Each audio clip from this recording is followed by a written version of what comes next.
Halo semuanya, ketemu lagi dengan saya, Bapak Iban. Kali ini di video pembuka tadi saya sudah meliput bagaimana saya menjual sayuran atau melayani pelanggan, tapi mungkin cuma sekilas. Sekarang jam 10 lewat 18, alhamdulillah dagangan saya sudah tinggal sedikit. Tapi untuk kali ini saya tidak akan mereview itu tentang masalah saya menjual, tapi saya akan membacakan atau menjawab beberapa pertanyaan dari teman-teman saya yang sudah inbox di media sosial saya. Yang pertama, mereka minta pengalaman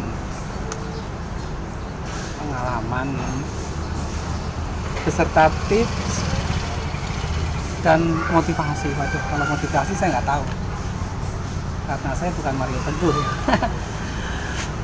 Yang pasti kalau untuk pengalaman saya mesti harus berapa lah, biarpun di video yang kemarin saya bilang sudah 14 tahun, tapi saya anggap pengalaman saya masih sangat kecil ya, sangat sedikit, karena saya punya komitmen, kita tahu akan selalu harus belajar terus. Tapi untuk tips mungkin kalau saya bisa sedikit berbagi ya. Ada yang bilang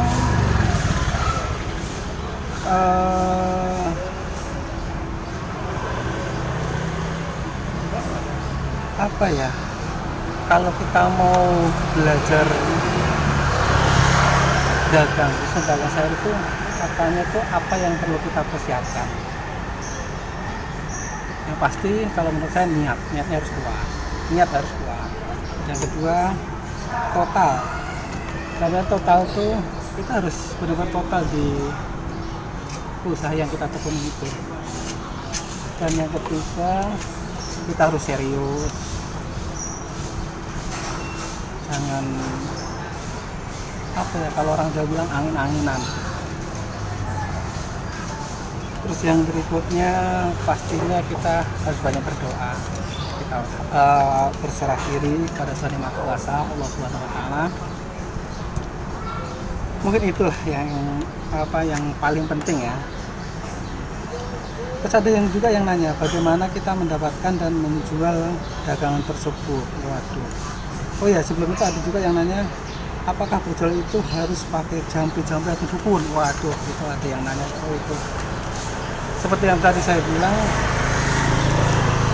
siapa yang mengharuskan gitu. Malah buat saya itu malah nggak penting. Malah pikiran kita akan juga kemana-mana. Yang penting kita tawakal aja, berserah diri sama Allah Subhanahu wa taala. Kalau menurut keyakinan yang saya anut, pokoknya semuanya kita kembalikan kepada Tuhan saja.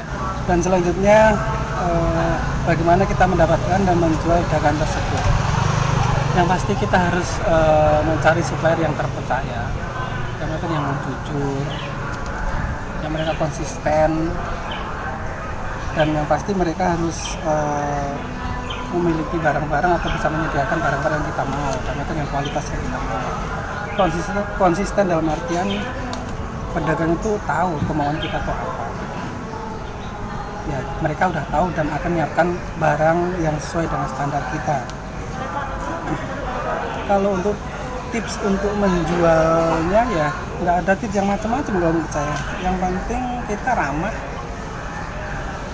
Biar bagaimanapun pembeli adalah klien, pembeli adalah raja.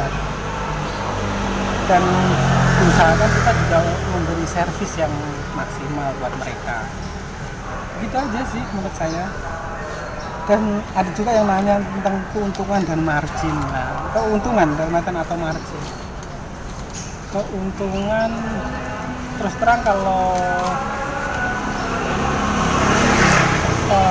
sayur mayur terus terang ya antara mungkin bisa dibikin rata-rata 20% ya. Itu aja sih, 20%. Biasa kalau sembako emang bisa kalau sembako di bawahnya itu, kalau sayur bisa 20% bahkan mungkin lebih. tapi anggap aja 20% lah. Jadi kalau modal kita misalkan 1 juta atau lebih, ya tinggal kita hitung aja atau kita hitung presentasinya aja. Mungkin itulah sedikit sharing atau tips dari saya. Kalau ada kekurangan, saya pribadi mohon maaf.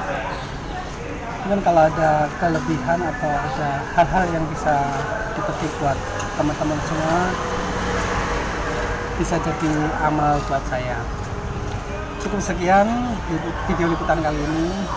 Saya ingatkan sekali lagi, jangan lupa tekan tombol subscribe di channel saya biar saya selalu